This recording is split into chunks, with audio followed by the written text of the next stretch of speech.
মৌলভীবাজার জেলার জুড়ি উপজেলার সদর জায়ফরনগর ইউনিয়নের ২ নং ওয়ার্ডের জাতীয়তাবাদী কৃষক দলের সেটআপ সম্পূর্ণ। জুড়ি উপজেলার কৃষক দলের সাধারণ সম্পাদক সিরাজুল ইসলাম তুলা মিয়ার সঞ্চালনায় হাসনাবাদ চৌমনি হাসনাবাদ প্রাথমিক বিদ্যালয়ে এই কমিটি সেটআপ সম্পূর্ণ হয়।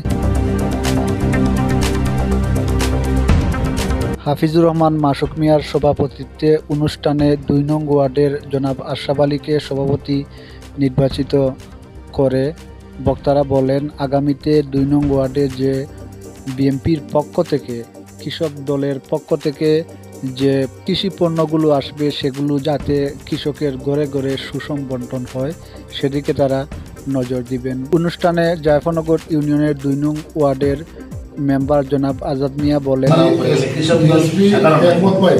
আমি এটার প্রতি আপনারা খুব গুরুত্ব দিবা। আর আমি ওটা হইতাম যে আসলে বক্তারা কইছে যে আসলে কৃষকের যে বিষয় যেটা তো সবুজ জানা আছে নয় আমি যাও আল্লাহ সব দিন খাটি গেছে। আপনারা এখন মনে হচ্ছে ভয়ভীতি না রাখিয়া সুন্দরভাবে আপনারা দলের কাজ করে দিবা। মূলতে আসলে আমরা সামনে দিয়ে আমরা ইলেকশন আর আমরা জুড়ি উপজেলার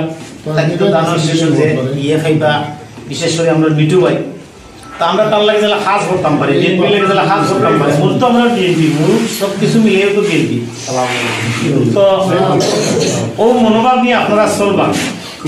পদ বড় জিনিস নাই, পদ হচ্ছে আপনি দলে আন্তরিকভাবে দেখা রাখা উপলব্ধি করা বড় জিনিস।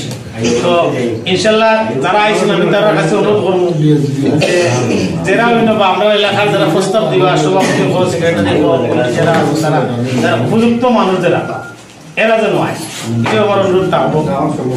আর বিশেষ করে যে সময় মূলতে আসলে আমরা যে দল কিনে নিই দলের যখন দরকার আমরা মূল গোড়াটা বিএনপি ছাত্র দল হয় কৃষক দল হয় যুব দল হয় সব অঙ্গ সংগঠন যখন বিএনপি ডাক দেব তখন আমরা সব জাফিয়ে পড়তাম। বিএনপির ডাক আমরা সব জাফিয়ে পড়তাম যে সময় যে কাজ লাগবে।